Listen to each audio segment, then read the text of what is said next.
ఉండొచ్చు. ఉన్నా కూడా అవన్నీ మనసులో పెట్టుకోకుండా మనందరం కలిసి ఒక సైన్యంలో పనిచేసినట్టయితే రాబోయే ఎలక్షన్ లో మన జగ్గయ్యపేట నియోజకవర్గ ఎమ్మెల్యేగా తన్ని నాగేశ్వరరావు గారిని చేసుకోగలుగుతాం. మనందరి కళ కూడా నెరవేరింది. నాకు ఈ అవకాశం ఇచ్చిన పెద్దలందరికీ ధన్యవాదాలు. వైఎస్ జగన్మోహన్ రెడ్డి గారు ఆయన ఉండబట్టే పేద ప్రజానికి 5 సంవత్సరాల పాటు నిరంతరం ఎప్పుడు చూసినా మహిళా సోదరిమణుల్లో అకౌంట్లో డబ్బులు ఏదో ఒక రూపేణా, వైఎస్ఆర్ చేయూత రూపేణా, వైఎస్ఆర్ ఆసరా రూపేణా, 0 వడ్డీ రూపేణా, రైతు భరోసా రూపేణా, అలానే మరి అమ్మఒడి రూపేణా, ఇలా అనేక రకాల సంక్షేమ కార్యక్రమాలు పెన్షన్ల రూపేణా.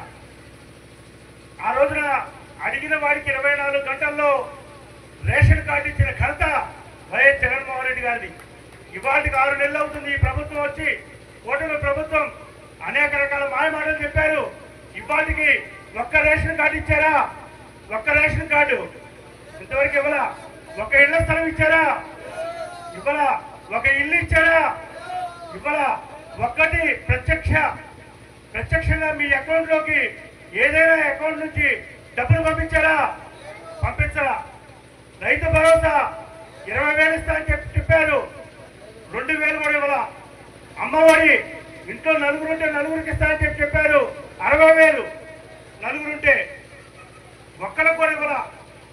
దాని గురించి ఒక ఉదాహరణ చెప్తా మీకు. ఇవాళ ఎన్నికల ముందు అమ్మఒడి ఇస్తానని చెప్పాడు.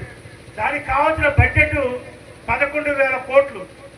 కానీ ఆయన బడ్జెట్లో కేటాయించింది కేవలం 5,000 కోట్లు మాత్రమే. అంటే జగన్మోహన్ రెడ్డి గారు ఉన్నప్పుడు ఒక్కరికి ఇంట్లో ఇవ్వాలంటేనే 6,500 కోట్ల రూపాయలు మరి ఖర్చు అయింది. అంటే ఈయన 2కి ఇస్తా 3కి ఇస్తా అని చెప్పిన మాటలన్నీ కూడా పచ్చి అబద్ధాలు. ఎందుకంటే ఇంట్లో బియ్యం ఉంటేనే ఎవరైనా వస్తే మనం వంట చేసి పెట్టచ్చు. బియ్యం లేకుండా ఖాళీ డబ్బా ఉంటే మనం మధ్యాహ్నం అన్నం వండి పెడతా, సాయంత్రం అన్నం వండి పెడతానంటే మాత్రం అది పచ్చి అబద్ధమే. ఎందుకంటే అన్నం ఎలా వండి పెడతాం? అలానే బడ్జెట్లో డబ్బులుంటేనే మీకు అమ్మఒడి ఇచ్చేది.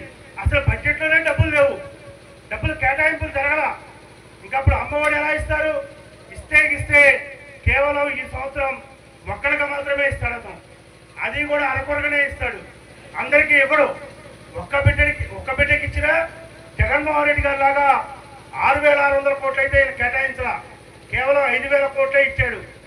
కాబట్టి ఈయన బడ్జెట్లో కేటాయించలేదు. కాబట్టి అమ్మఒడి అనేది మాత్రం పచ్చి అబద్ధం. అందరికీ ఈయన పూర్తిగా ఇవ్వలేడు. అంతేకాకుండా రైతు భరోసా దానికి 10,000 కోట్లు కావాలి. కానీ ఈయన కేటాయించిన డబ్బులు ఎంతో తెలుసా మీకు?